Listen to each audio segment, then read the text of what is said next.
The sun is just beginning to set, casting a soft orange glow over the quiet suburban neighborhood.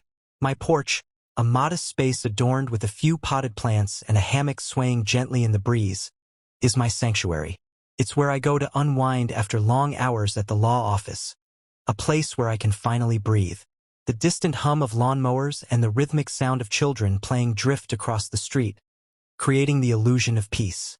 The houses around me are all neat, all pristine, lined up like perfectly polished teeth in a smile. I lean back in the chair, the creak of the wood under my weight grounding me, as I sip my iced tea. For a moment, everything feels right, normal. The kind of normal that only comes when you've worked hard for it, when you've earned the peace that comes with a home of your own in a neighborhood that feels safe, even if, deep down, it's only an illusion. It's a predominantly white community, and I've always been the odd one out. But it's never bothered me much. I've worked hard to carve a space here, to make sure my presence blends in with the well-manicured lawns and the polite, overly cautious smiles. I've been here for over 5 years, and in that time, I've learned to keep my head down to avoid drawing too much attention. I tell myself it's for my own peace, but the truth is, it's because I know better. I know how people like me are viewed, how the whispering starts when you step outside the lines of what's expected. That's why I was a little surprised when I first saw her. Karen, the one everyone warned me about. She was standing across the street, staring at me. At first, I thought she was just admiring my new porch furniture. Maybe she liked the bold color of the cushions, the way the plants sprawled from their pots.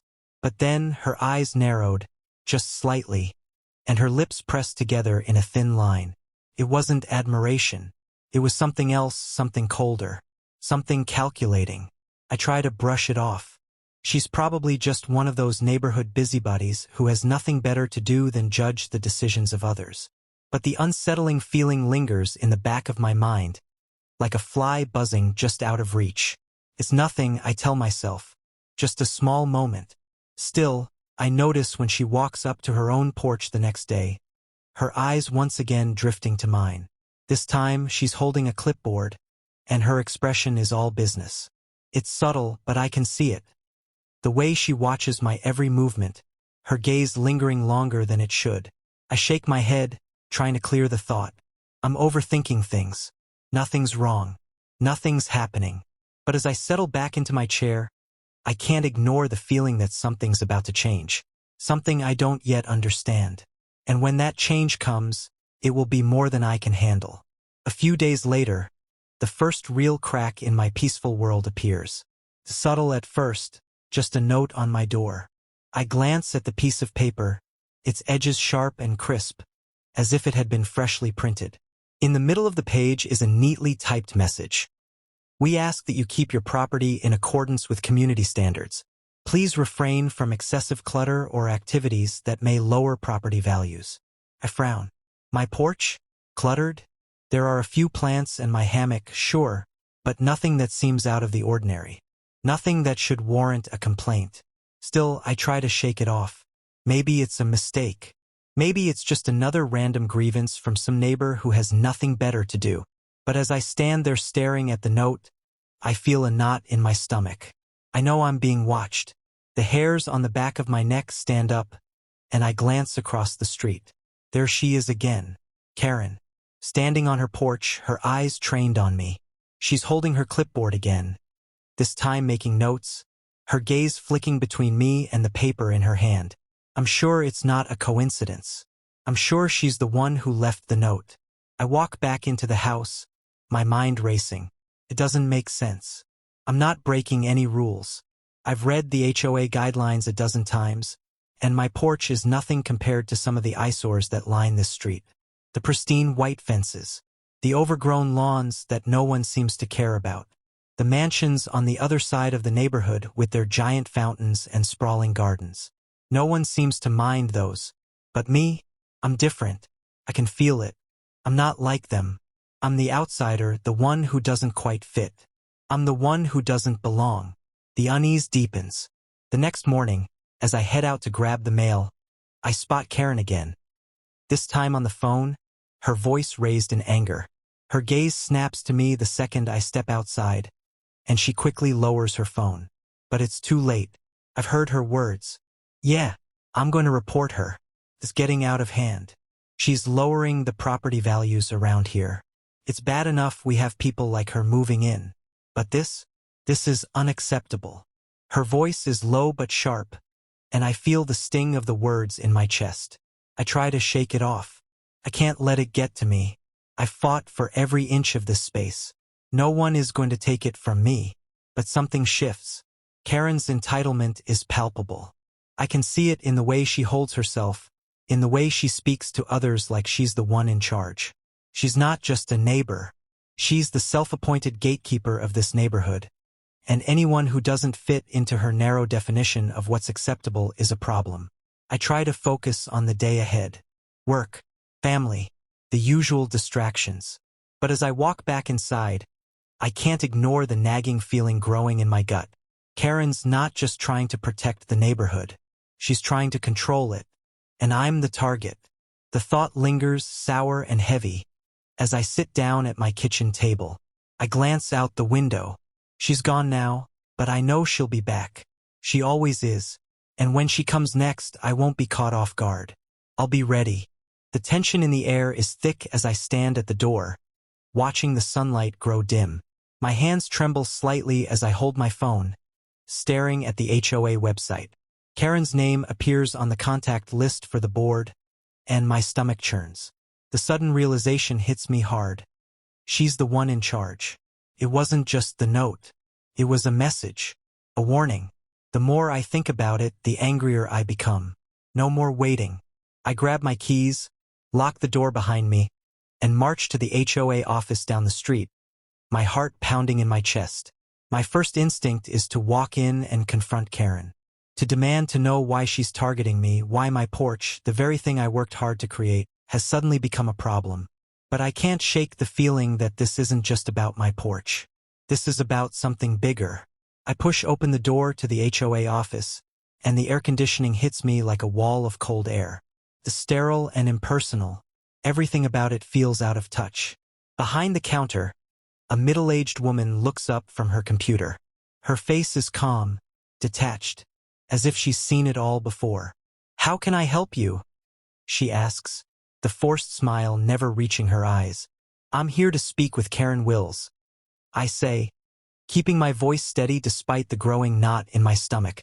"I've been receiving complaints about my property. I want to know why." Her brow furrows, and I see a flash of recognition cross her face. She knows who I am. The tension in the room thickens as the realization hits me. This isn't the first time Karen has made waves. "I'm sorry, but Karen isn't available right now," she replies, her voice stiff. "Is there something I can help with?" "No," I say, my voice sharp. "I need to speak with Karen. Directly. Now." The receptionist's eyes flicker for a moment before she nods, typing something quickly into her computer. She doesn't look up as she speaks again, but I catch the barely concealed discomfort in her tone. "Karen is out in the field today. She'll be back tomorrow. If it's about a complaint, I can take down your information." I want to scream, to demand that she do something, but I don't. I know this is just the beginning. This isn't just about my porch. This is about her. About Karen's attitude of superiority, of entitlement. I can feel the weight of the system pressing down on me, the quiet, insidious ways she's using her position to control the people around her, to push them down. But I won't back down. I leave the office, my frustration bubbling just below the surface. It's clear now. Karen isn't just a neighbor. She's using her position to exert power over everyone she deems unworthy of her perfect little neighborhood. And I'm one of those people. Back at home, I sit on my porch, staring at the note she left me again. I can hear the distant hum of lawnmowers, the occasional sound of a dog barking, but none of it feels comforting anymore. I feel like an intruder in my own life, like I'm being watched from every angle. It's then that I get an idea. I need to gather evidence. I need to prove that this isn't just about property values. This is about racial bias. This is about her seeing me not as a person, but as a threat to her ideal neighborhood. I start taking photos, pictures of my porch, of the flowers I've planted, of the hammock that's apparently causing such a stir. I make sure to capture the perfectly manicured lawns of the houses around me, the pristine white fences, the identical houses lining the street. I'm documenting every detail, every discrepancy. I know that one day Karen will push too far, and when she does, I'll be ready. The next few days pass slowly. Karen's presence in the neighborhood seems to grow. Every time I step outside, she's there, watching me from across the street or passing by in her car.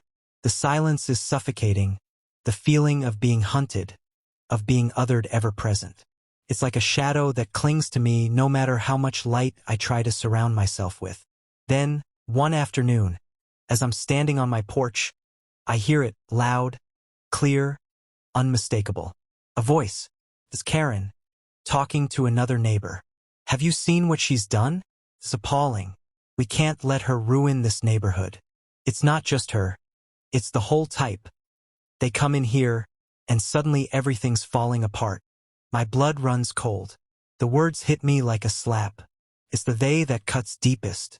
She's not just talking about my porch. She's talking about me, about us. And the way she says the whole type makes it clear this isn't about property values. This is about race.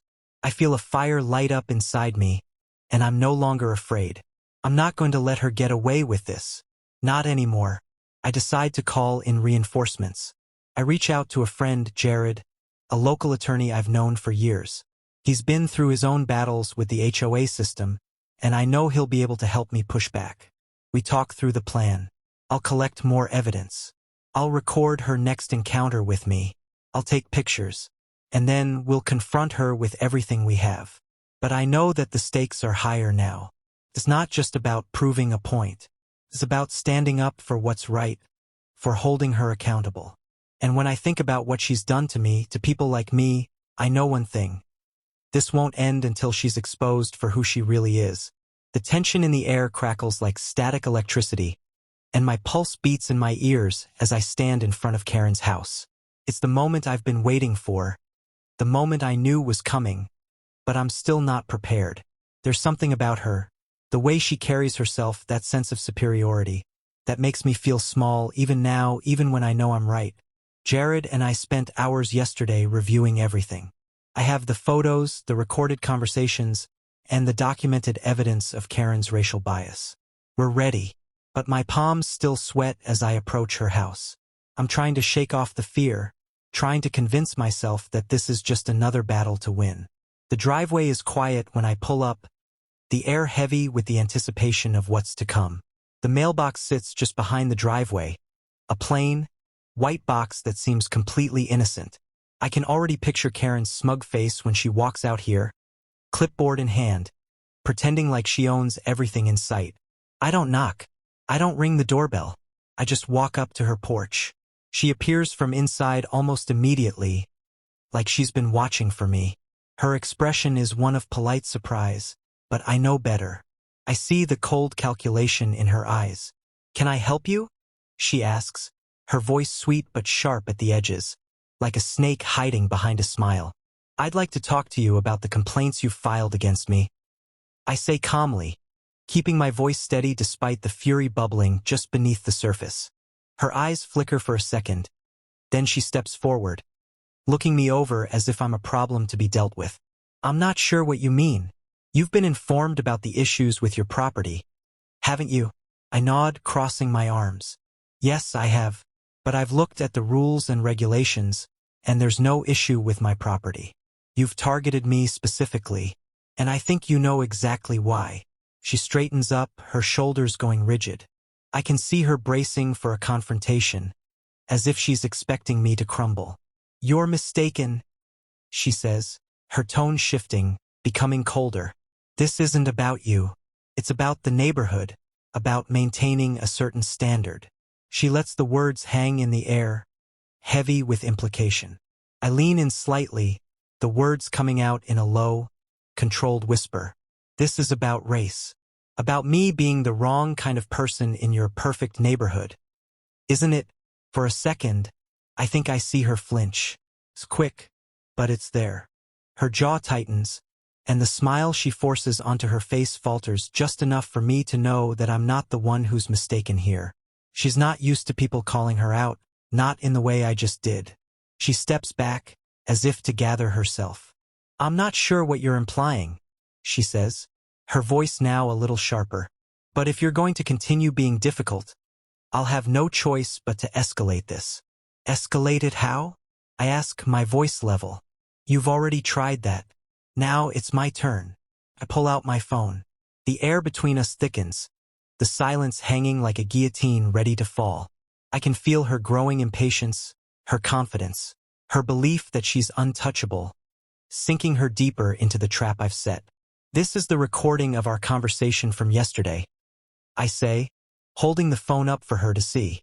"You know, the one where you refer to people like me as a threat to property values. That's a hate crime, Karen. And I've also got photographs of my porch, no clutter, nothing that violates the guidelines. I've spoken to the other residents, and no one else has gotten a complaint about their homes." I watch her face freeze. Her eyes flicker to the phone, then to the photos I hold in my other hand. The blood drains from her face as she realizes what's happening. "You think this is going to stop me?" she sneers, her arrogance flaring once again. "I'm on the board. I make the rules around here. You are the one who's causing problems. No one will believe you over me." But there's a crack in her voice now, a slight tremor that wasn't there before. She's starting to see it, that I'm not some helpless target she can bully into submission. I've already turned the tables on her, and now she's on the defensive. "Not just you," I say, pulling up the next surprise I've been saving. "I've also got a witness, a neighbor who overheard you talking about me. And I'm not alone in this, Karen. There are others who are starting to see what you're doing." For a moment, she says nothing. Her breath hitches, and her face reddens with anger. It's as though all her power, all her control over this neighborhood, is crumbling before her eyes. "Don't think you've won," she spits, stepping forward to tower over me. Her eyes flash with fury. "You won't get away with this. I will make sure you regret this." Her words, empty and desperate, do nothing to sway me. I stand tall, unshaken, feeling the weight of the evidence in my hands. The truth is on my side, and no amount of her bluster will change that. "I'm not the one who's going to regret this, Karen," I say quietly. "You are." I drop the bombshell. "And just so you know, I've already contacted a lawyer. The moment this goes public, it's going to hit the news. You're going to be exposed for what you really are." Her eyes widen, and I can see the panic in them now. It's not the cold, calculating stare I saw before. This time, it's fear.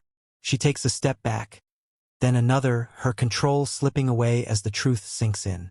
Her attempt to intimidate me, to put me back in my place, has failed. And now, the very thing she thought she had power over, me, is the thing that will bring her down. The silence between us is thick, suffocating. Karen stands a few paces away, her face flushed with fury, her chest heaving in shallow breaths. Her shoulders stiffen, and I can see her trying to regain the composure she once had, the control that she thought she wielded so effortlessly. But it's slipping from her like sand through her fingers. I've done it. I've taken the first step, turned the tables in my favor. But I know Karen. She's not going to go down without a fight. Her eyes narrow, and I can almost hear the wheels turning in her mind. I can see her plotting how she's going to turn this around.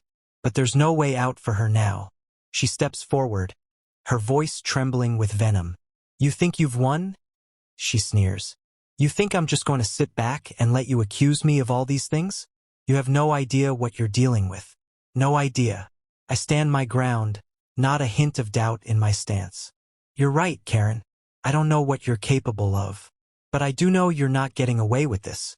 Not this time." For a second, I almost feel sorry for her. Almost.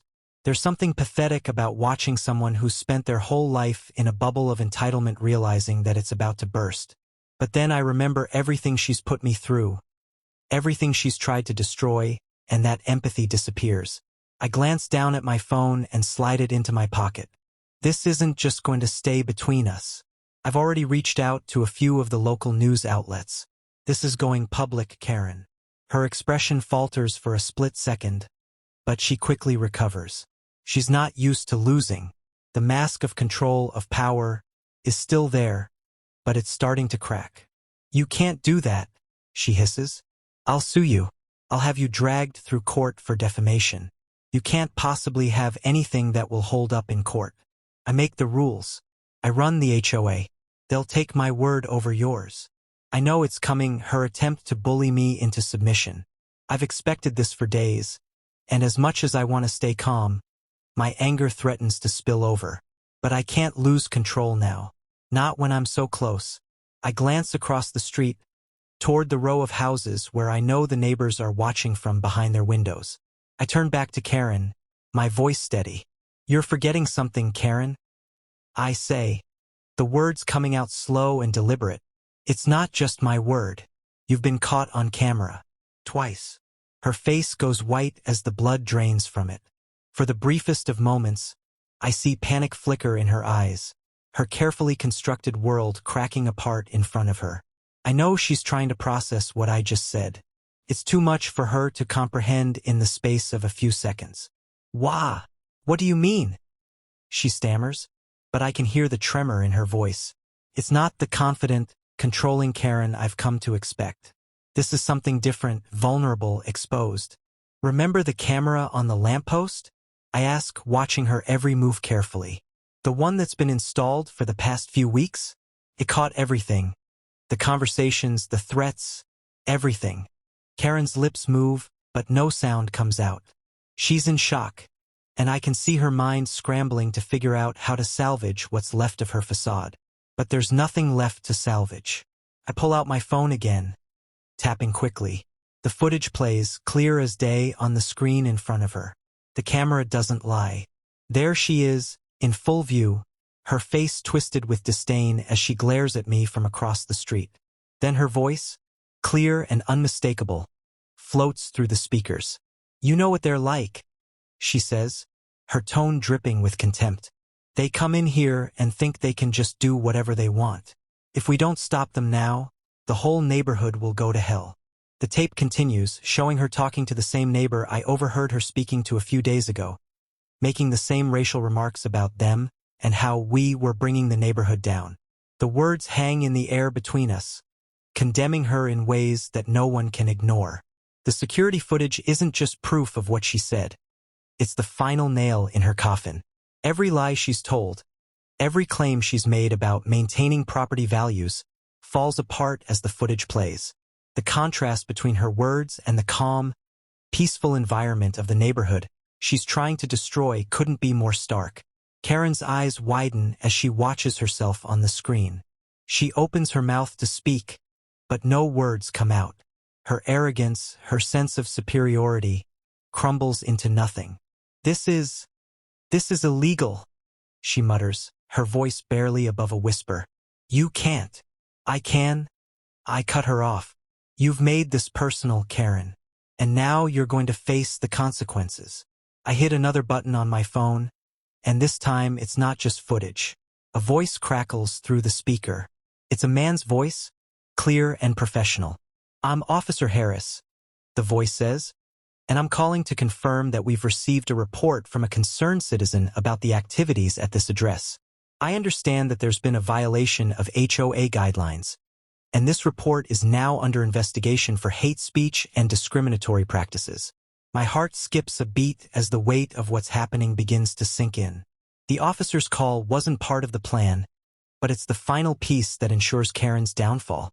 Karen's face contorts in disbelief as she listens to the recorded message, her hands shaking. You had the police called on me?" she gasps.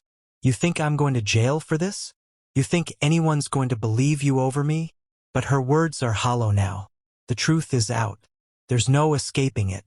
The phone call continues, detailing the charges, hate speech, discrimination, and the unlawful use of her position in the HOA to target specific individuals. It's all too much for Karen to handle. She stumbles back, her face drained of color, her voice cracking. This isn't happening. It's happening, though, and I can see the realization hit her like a ton of bricks. The perfect world she thought she could control, the one she had built on intimidation and privilege, is crumbling before her eyes. She's about to lose everything. Karen tries to regain some semblance of her former composure, but it's too late. The truth is out. Her world is collapsing. The weight of her actions finally hits her, and all she can do now is stand there, paralyzed by the consequences. The sirens blare, louder than I've ever heard them, as they cut through the stillness of the neighborhood. I hear the distant hum of patrol cars turning onto our street, the sound unmistakable, and my stomach clenches in both relief and anticipation. This is it. The moment Karen's world implodes. She's standing there, frozen, her gaze locked on the flashing red and blue lights. The arrogance, the smugness that once defined her every move, is gone, replaced with raw, unfiltered panic. It's like watching the slow unraveling of someone who thought they were untouchable, but they were never as invincible as they thought. The officer from earlier, Officer Harris, walks up to Karen. His posture is stern, his expression unreadable. The neighbors, who had gathered around the edges of the street, all step back in silence, watching in stunned disbelief as the confrontation plays out. No one knows how to react, not at first. But the moment the handcuffs click around Karen's wrists, everything shifts. I'm placing you under arrest for the unlawful use of HOA authority and multiple violations of city codes related to discrimination. Officer Harris says, his voice firm and final. You have the right to remain silent. Karen's mouth opens, but no words come out. She tries to pull her arm away, to fight back, but the grip on her arm tightens. Her eyes dart around, looking for some escape, some way to salvage the power she's held over this neighborhood for so long. But it's too late. The community that she once controlled now watches her crumble. There's a murmur from the crowd, a ripple of disbelief, followed by whispers of vindication. The onlookers are no longer passive witnesses. They are realizing the extent of the injustice that's unfolded right under their noses. Karen, once so secure in her position, now stands on the edge of public humiliation, her reputation in tatters. It's not just her freedom on the line. It's everything she's built for years. The tight grip of privilege that she's clung to is slipping away, piece by piece, and there's no one left to protect her. As the officers lead her away, I feel a strange mix of emotions. Satisfaction, relief, but also a deep sorrow. Sorrow for the years that were wasted, for the damage that was done. For the people who were hurt by her hate and the people who, like me, fought just to live in peace. I turn to face the neighbors, and for the first time, I see their faces clearly. Not the silent observers of the past, but the people who are now beginning to understand. The ones who are starting to realize the way they've been complicit, the biases they've carried without even knowing it. Some avert their eyes, embarrassed. Others stand a little taller, with a new understanding creeping into their expressions. You should have said something sooner. I hear one of the neighbors say quietly, stepping forward. It's Mrs. Ortega, an older woman who's lived in this neighborhood longer than I have. She looks almost ashamed. I didn't realize how bad it was. I thought it was just petty stuff, you know? I didn't know it was this. I nod, a weight lifting off my chest. It's easy to overlook. We've been conditioned to believe that this kind of thing doesn't happen here. But it does. And it's time to stop pretending it doesn't. There's a long pause, and then others start murmuring in agreement. Slowly, the crowd begins to disperse, but something has shifted. I can feel it in the air. The change is subtle, but it's there. People are beginning to realize that silence is not the solution. That standing by and allowing racism to flourish only perpetuates the problem. The officers drive off with Karen, and as the street empties, I find myself standing there alone for a moment, taking it all in. The weight of the past few weeks has been heavy, too heavy. But now, the sense of peace that settles over me is like a balm on a wound that I didn't even know how to heal until this moment. I take a deep breath, my chest swelling with a sense of victory. Not just for myself, but for everyone who's ever felt the sting of unfairness, of being judged because of the color of their skin. I know this won't be the end. Karen may be gone for now, but the struggle will continue. There will be more battles, more people to fight for. But for tonight, for this one moment, I reclaim what was taken from me. I take back my peace. And when I look at the houses around me, I know that they've all seen it, too. The truth. And no matter how much Karen tried to hide it, they can't unsee it now. I don't need to say anything. The change is already happening. Justice has been served.